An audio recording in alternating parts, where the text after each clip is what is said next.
Of our listeners and viewers around the country and around the world. Election day is less than a month away, and a record-breaking voter turnout is expected in the 2008 race. But voting rights groups are warning that tens of thousands of registered voters might not be able to cast a ballot come November 4th. Beyond the documented problems of electronic voting machines, thousands of names have been purged from the rolls in several states, including at least 6 swing states. In some states, voters have been deemed ineligible because of voter registration laws that require photo identification or due to state officials checking voter names against Social Security databases. Democrats and Republicans are locked in court battles over these in a number of states across the country. While Democrats say they're trying to prevent attempts to block votes, Republicans say they're trying to prevent voter fraud. Today, we spend the hour looking at voting rights and the political manipulation of the voting process. We begin with a report filed by BBC investigative journalist Greg Palast on how both parties are accusing each other of trying to steal the election. There's a war on for that White House over there. Both political parties say the other is trying to take it, not by winning the vote, but by stealing it. In fact, the Democrats say the Republicans have done it before. You know, a lot of Europeans wonder, why are Americans so crazy? They keep reelecting this guy. Well, the answer is, we don't. You know, they keep stealing these elections. And they stole it in 2000, they stole it in 2004, and they're all set up to steal it again. Now, the Republicans accuse the Democrats of voter fraud on a massive scale. Republicans charge that Democrats have registered as many as 5 million illegal aliens, fakes, felons, and fraudulent voters. So the question is, are the Democrats stuffing the rolls with millions of bogus voters, or are the Republicans blocking millions of genuine voters?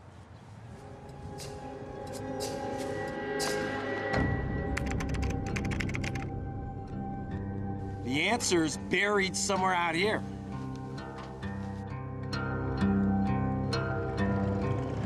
This is no country for old men, or young ones for that matter. It's an economic ghost town. This is the desert town of Las Vegas, the other one, Las Vegas, New Mexico, where they made the movie No Country for Old Men. For many people, work as extras on the film was the only work they had all year. Even the candidates for office are back on horseback to save gas. Odd thing, in elections earlier this year in New Mexico, 1 in 9 people who turned up at the polls found their names had simply vanished from the voter rolls. I wasn't on the list, and I had to do one of those. Provisional? Okay, Yeah. Let me tell you, those lists came from the Secretary of State's office. The local clerk did not have anything to do with that. What's going on here?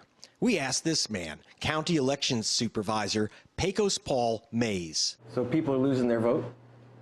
Yes, because they're not on the voter rolls, you know. Even the supervisor had his own surprise.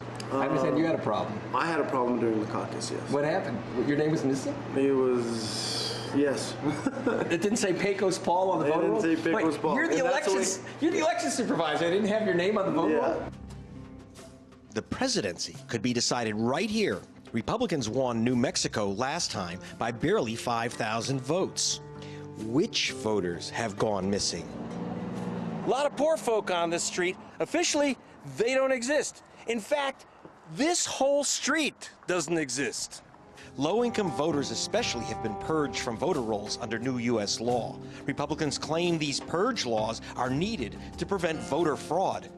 We caught up with one of the party's top anti-fraud crusaders at a Republican celebration. Lawyer Pat Rogers singled out Acorn, a Democratic Party-linked group. Are the Democrats using fraudulent means to stuff the voter rolls and steal the election? My experience in Albuquerque with the Acorn group is that they were involved in serious registration fraud. My experience in Albuquerque with the elections over the last few years have indicated that there have been isolated instances of voter fraud. It's true that several Acorn workers were convicted of making up fake names for the voter rolls because they were paid for each name they collected. But there's no evidence that any fictional voter actually cast a ballot. Rogers still fears they'll appear in November.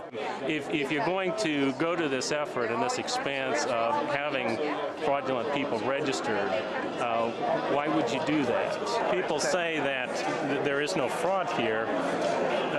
There is.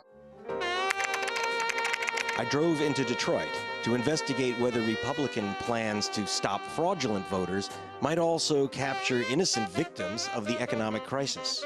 In Michigan, 62,000 families now face losing their homes to foreclosure on their mortgages. In neighborhoods like this, half the houses have been repossessed. This house here is vacant. I mean, they're nice houses. Look at this house. This is Robert Pratt. Nice house right He's here. next on the list. This house here is vacant. Yeah, it's empty. This house is empty. That makes it impossible for you to sell your house. To sell any house. This house is vacant. Then you look across the street over there. Those houses are vacant. I work straight with no overtime, no off days. I'm talking 7 days a week, 8 hours a day.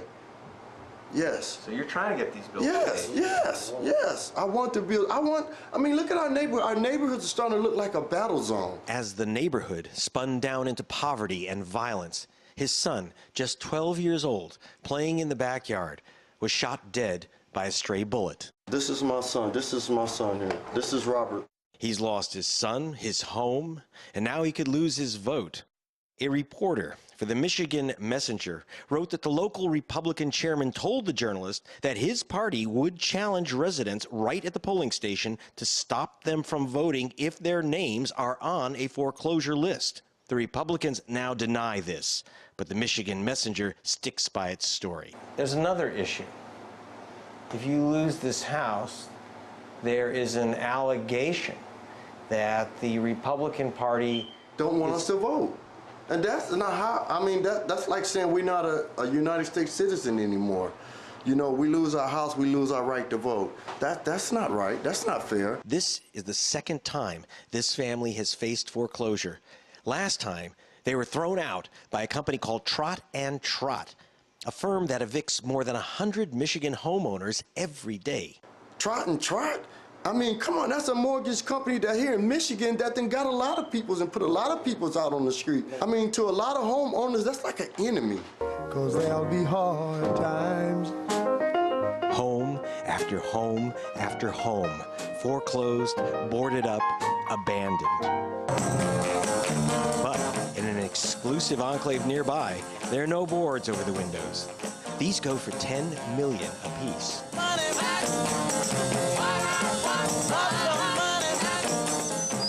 Wow, no foreclosure sign on this house. This is the home of David Trott. He's Michigan's foreclosure king. No one has evicted more families in this state. What's this below the stars and stripes? Jolly Roger? Huh, it's Mr. Trott's flag. And this is Mr. Trott's office. And it's also Mr. McCain's office. The Republicans are renting their local headquarters from Mr. Trott's eviction operation. Greg Palast, BBC Television. The Republicans wouldn't speak with us, but they deny they are going to use foreclosure lists to challenge voters. So we went upstairs. And right upstairs from McCain headquarters, Mr. Trott. David Trott not only houses the Republican Party, he's also one of their biggest Michigan contributors. He and his wife have given hundreds of thousands to the party. McCain's just given up on Michigan, yet the foreclosure controversy remains key to swing states Nevada and Florida. And now to the critical swing state of Colorado, where SUVs have replaced the buffaloes that used to roam the plains. According to this report, Colorado voters are going the way of the buffalo. They're disappearing.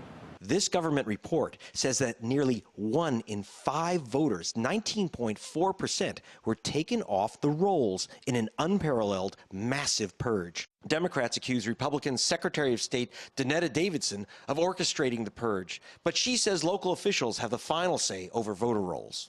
She ended up here in Washington when George Bush appointed her head of the United States Elections Assistance Commission, where her job is to tell the rest of the nation how to run unbiased elections.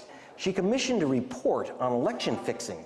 The report came in like this, but came out like this.